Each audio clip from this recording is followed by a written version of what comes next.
Gracias.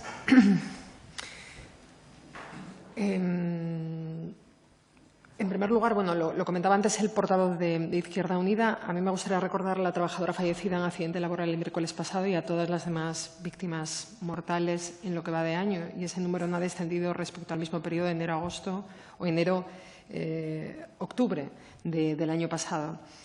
Efectivamente, según datos del Instituto Asturiano de Prevención de Riesgos Laborales y en referencia a los accidentes de trabajo ocurridos en ese periodo, en el periodo de enero a agosto de 2017, que es del que tenemos las cifras exactas o estadísticas ya publicadas, los accidentes laborales en conjunto, jornada laboral e in itinere, efectivamente descendieron un 2,23%, pero hay un dato muy preocupante y es que los accidentes graves han aumentado un 32,61%. Han pasado de 42 a 61. Mire, yo vengo de un entorno industrial en el que la seguridad está presente y rige en todas y cada una de las acciones que llevamos a cabo en el entorno de trabajo. Y le puedo decir que una cultura preventiva no se consigue de un día para otro ni con esfuerzos puntuales, y menos en momentos en los que, como decía antes, tras las reformas laborales adoptadas por el PP y el PSOE desde el comienzo de la crisis, han empeorado las condiciones laborales, la conciliación y, por tanto, ha empeorado la salud física y mental de las y los trabajadores. Se trabaja más horas, con menos salario, con más riesgo y facilidad de despido, lo que aumenta la incertidumbre e inseguridad en el trabajo, con contratos temporales. Y esta situación se ceba especialmente con las mujeres. Nos preocupa la discriminación que sufrimos en salud laboral. Sufrimos más riesgos psicosociales debido a trabajos más precarios, a contratos a tiempo parcial y a una mayor temporalidad. No me contesta antes usted si van a aumentar los controles en sectores en los que nos consta que resulta complicado denunciar por miedo a perder un empleo, y lo recordábamos antes. Usted sí que estaba de acuerdo conmigo en el hecho de que esa precariedad que hablamos, que está muy presente desde 2011 aproximadamente y de forma especial, influye en esa siniestralidad laboral.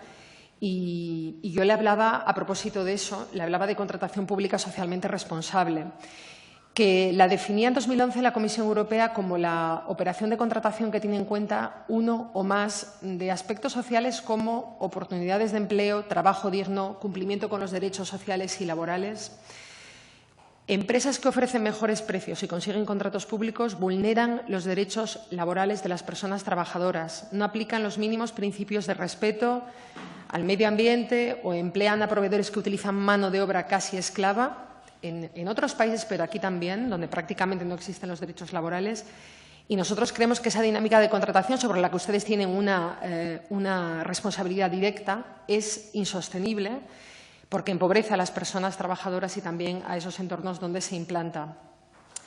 Cuando nosotros presentamos la propuesta la proposición de ley en materia de compra y contratación pública responsable, insistimos en un dato muy importante, y es que la Administración puede usar su volumen de gasto, que es entre un 16 y un 20% del PIB, para imponer cláusulas sociales a las empresas contratadas u optar por proveedores que cumplan con unos criterios determinados, entre otros, condiciones laborales.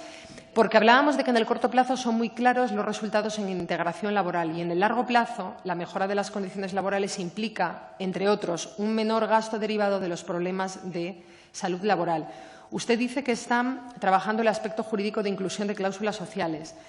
Lamentamos tener que conocer año y medio más tarde, y no por los cauces establecidos, cuál es el avance de la proposición presentada por nuestro grupo y aprobada en este Pleno en abril de 2016, con el voto en contra del Partido Socialista, por cierto.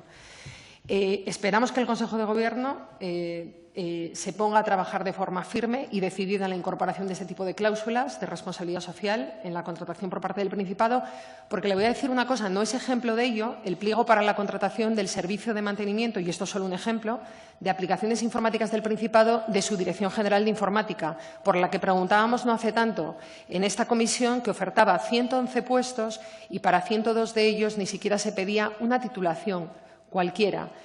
Y yo de aquella preguntaba al consejero, a su predecesor en el cargo, si era consciente de cuáles eran las condiciones de las personas en el sector TIC en Asturias, por ejemplo. Hablábamos de unos 12 euros de salario por hora. Y luego le preguntaba por algo muy concreto que tiene que ver con cuántas actas de inspección se tramitaban y terminaban en sanciones y cuántas se archivaban. Usted me dio un nombre de cuántas se tramitaban. A mí me gustaría saber si hay algún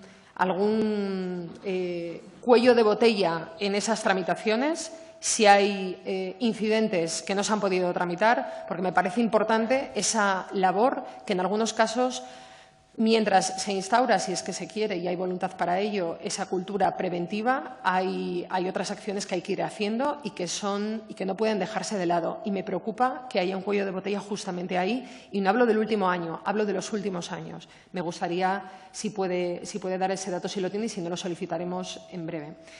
Y, de manera general, nada más. Simplemente que es necesario insistir en que esa cultura preventiva no se instaura de un día para otro, que es necesario realizar todas las acciones que sea posible en esa materia y que creemos que, a pesar de esa pequeña evolución favorable, se pueden hacer muchas más cosas y que ustedes tienen la posibilidad de hacerlo y esperemos que se pongan manos a la obra cuanto antes. Gracias.